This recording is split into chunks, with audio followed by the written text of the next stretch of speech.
Fatimah punya anak Hasan, adiknya namanya Sayyidina Husain. Husain punya anak laki namanya Ali Zainal Abidin. Ali Zainal Abidin punya anak laki-laki namanya Muhammad Al-Baqir. Muhammad Al-Baqir punya anak laki-laki namanya Ja'far Shadiq.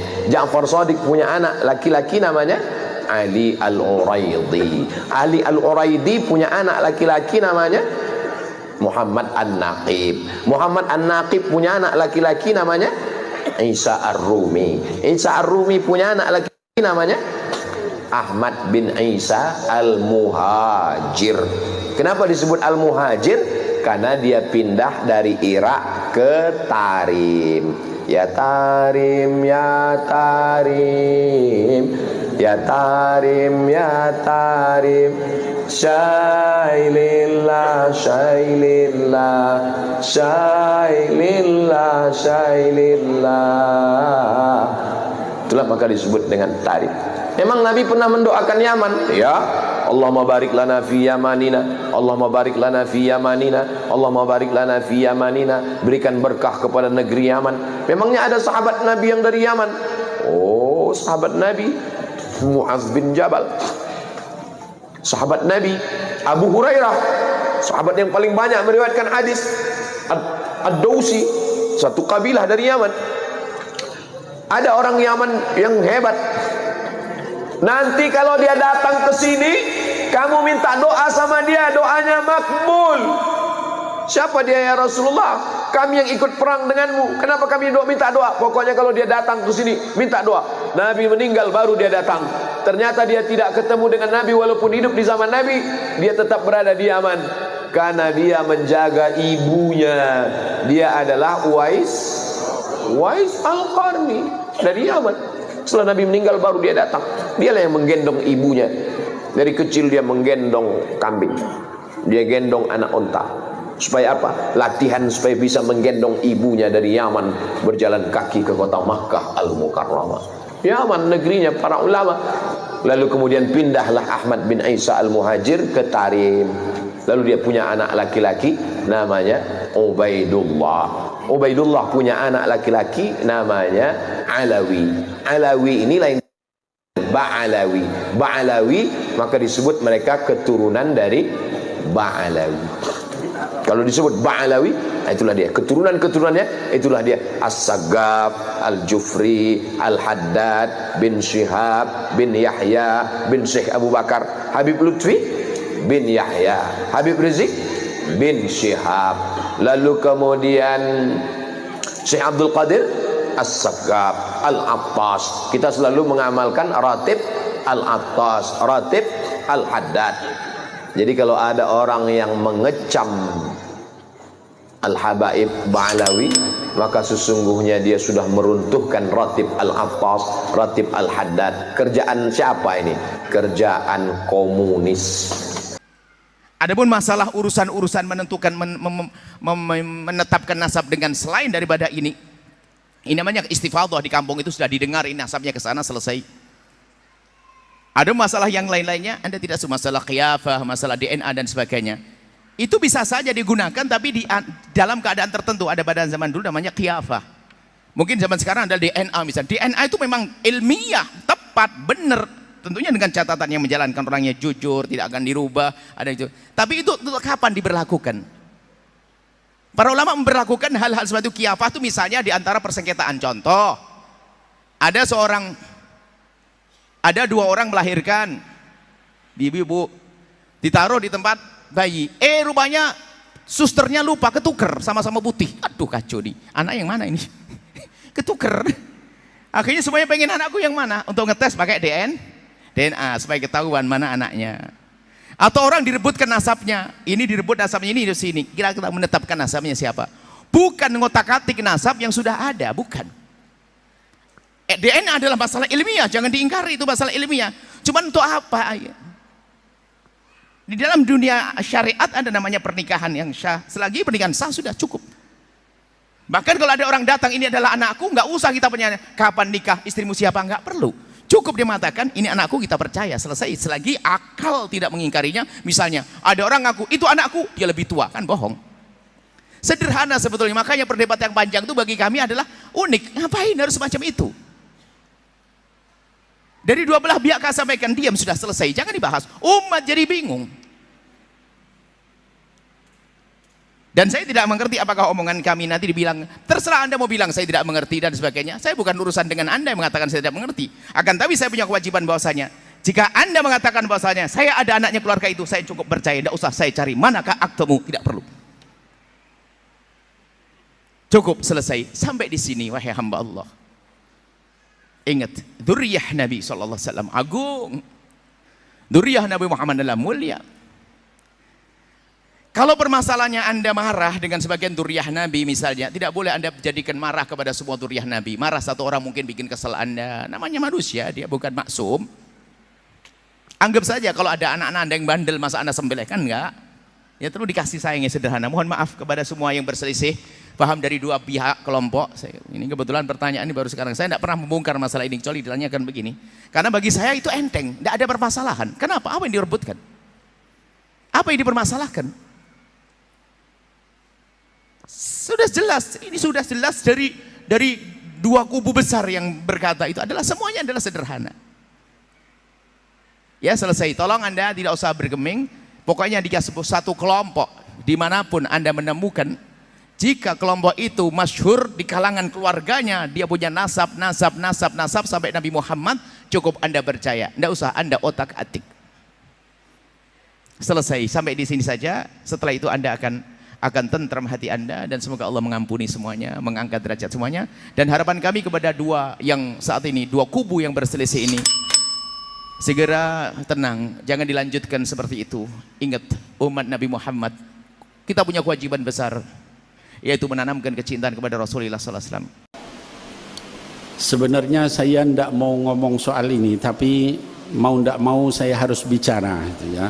Dibilang dari majelis Rasulullah belum ada yang bicara, jadi saya bicara. Jadi anak-anakku sekalian,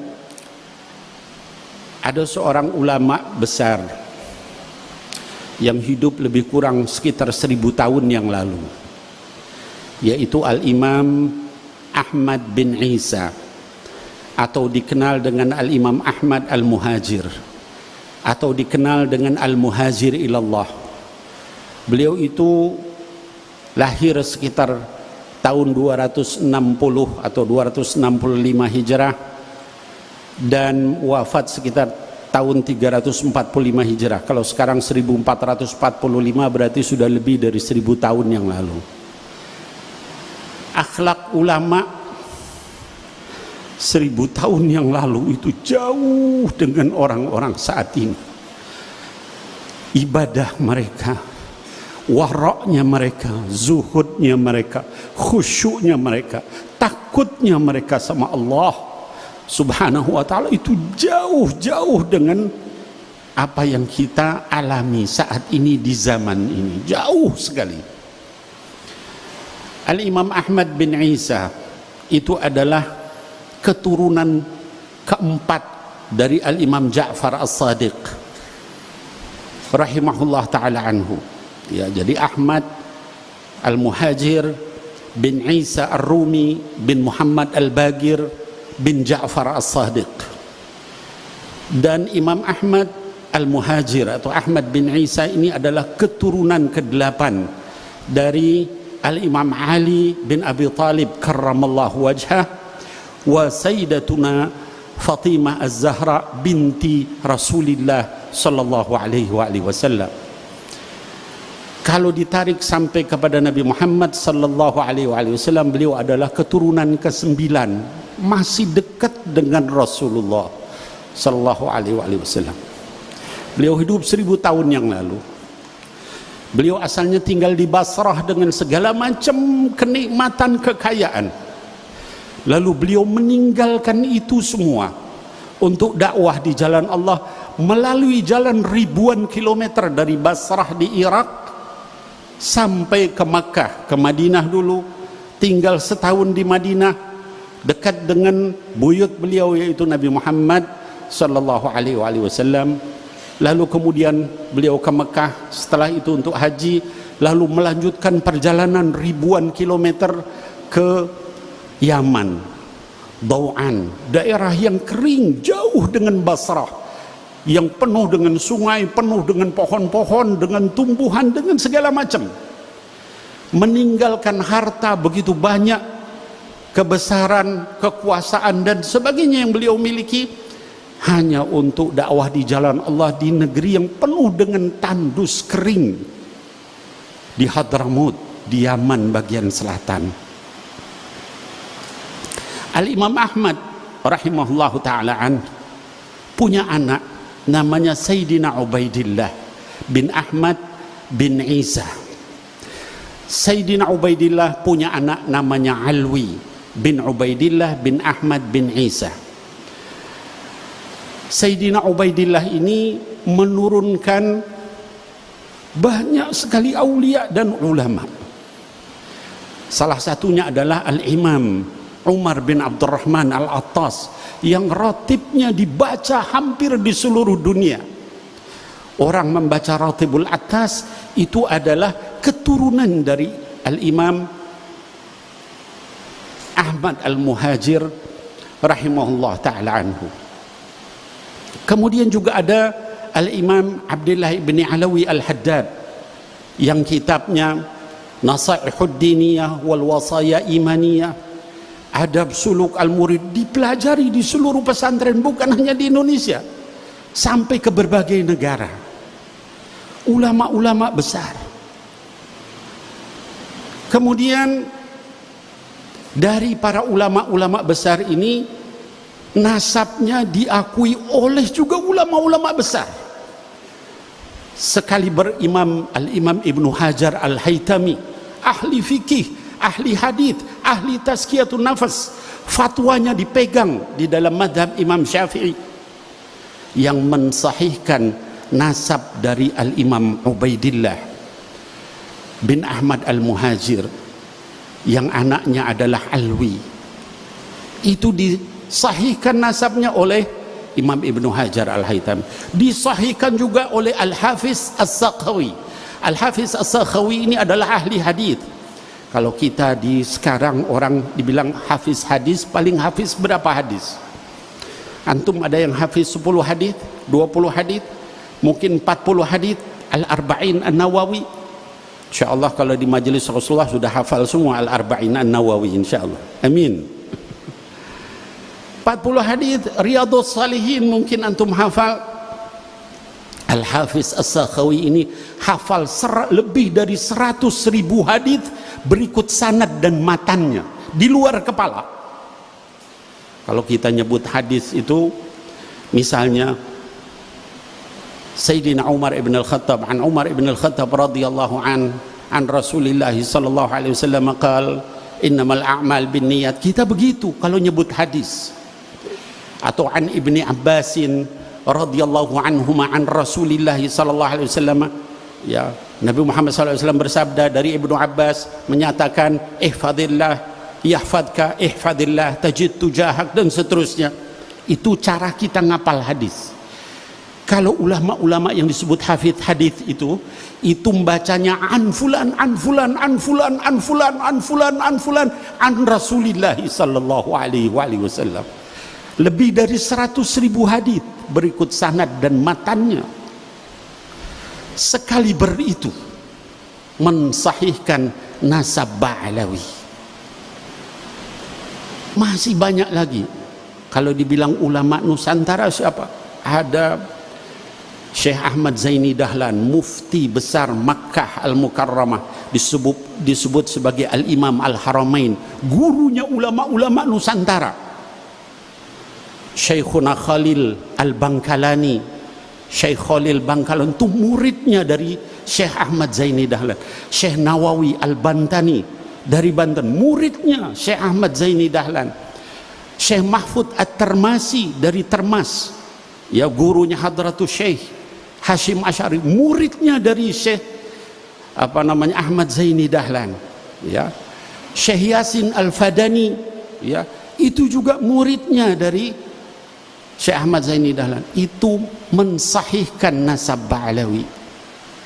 Bahkan gurunya Syekh Ahmad Zaini Dahlan adalah Al-Habib Muhammad bin Husain Al-Habsyi, mufti Mekah pada saat itu, ulama besar.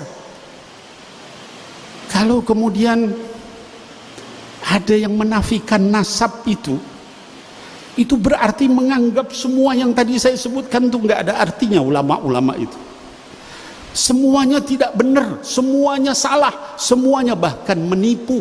La haula wala quwata illa billahil aliyil azim. Bahkan kuburan para aulia yang ada di sini, yang ada di Tarim, yang ada di Malaysia, itu semua adalah pendusta semua. La haula wala quwata illa billahil aliyil azim. Jadi anak-anakku sekalian, fitnah akhir zaman, ya, ini bukan masalah kecil, ya. Apalagi yang nyebut begitu, ya, itu belajar nasab juga entah di mana, gitu. Di negeri antah berantah, tiba-tiba jadi pakar nasab, kemudian menyatakan itu enggak sahih, bohong. Membohongkan nasab seseorang itu sama dengan mensahihkan orang yang bukan nasabnya. Berarti Sayyidina Ubaidillah itu kemana nasabnya? Kalau dia anak zina, itu keturunannya aulia zina semua. Haula wala quwata illa billahil aliyil azim. Ini bukan masalah sederhana, masalah besar sekali. Keberkahan ilmu, keberkahan kitabnya, keberkahan doa-doanya hilang semua.